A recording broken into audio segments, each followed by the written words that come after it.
Bonjour à toutes et à tous et bienvenue dans le JT du groupe Revue Fiduciaire. Aujourd'hui, jeudi 15 septembre, nous parlerons TVA, congés pour événements familiaux et entreprises en liquidation judiciaire. La TVA payée sur l'achat et les services effectués depuis 2006 concernant des véhicules ou des engins de type tout-terrain affectés exclusivement à l'exploitation des remontées mécaniques et des domaines skiables n'est plus exclue du droit à déduction si certaines conditions sont respectées. Ainsi, le certificat d'immatriculation du véhicule ou le contrat de location du véhicule doit être établi au nom d'un exploitant de remontées mécaniques ou de domaines skiables. Le véhicule doit être affecté exclusivement à l'exploitation des remontées mécaniques et des domaines skiables et il doit être équipé d'origine ou à la suite de travaux d'au moins 3 équipements techniques suivants: un plateau de chargement, un arceau de sécurité pour habitacle, un portique de levage, un crochet d'attelage, un treuil frontal, un bac de benne, un blocage de différentiel, une boîte de transfert, un arceau porte-échelle arrière de cabine, plusieurs points d'arrimage sur les côtés des ridelles ou encore de pneus mixtes.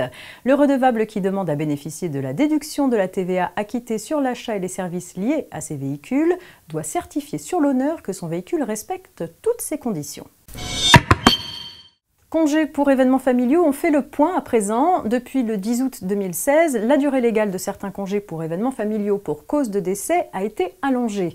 La durée minimale du congé ne peut pas être inférieure à 5 jours pour le décès d'un enfant au lieu de 2 jours auparavant, 3 jours pour le décès du conjoint ou du partenaire pacsé au lieu de 2 jours auparavant, et désormais 3 jours pour le décès du concubin, et enfin 3 jours en cas de décès des parents, des beaux-parents, d'un frère ou d'une sœur au lieu de 1 jour auparavant.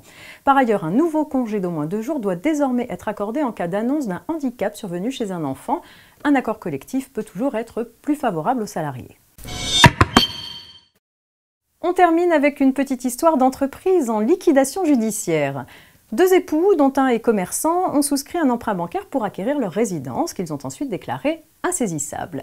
Cette déclaration d'insaisissabilité permet à un commerçant de mettre un bien foncier à l'abri de ses créanciers professionnels. Elle n'est opposable qu'aux seuls créanciers professionnels dont la créance est née après la publication de la déclaration. Suite à la mise en liquidation judiciaire du commerçant, la banque a déclaré sa créance au passif de la liquidation et plus de 4 ans plus tard, elle a fait délivrer aux époux un commandement afin de saisir leur résidence. Mais sa créance a été déclarée prescrite par les juges. En effet, l'action des professionnels concernant des biens ou services qu'ils fournissent aux consommateurs se prescrit par 2 ans et ce délai de 2 ans court à partir de la date de la décision d'admission de la créance. La décision d'admission de la créance datant du 6 janvier 2010 et celle de la signification du commandement aux époux du 17 février 2014, la créance était bel et bien prescrite.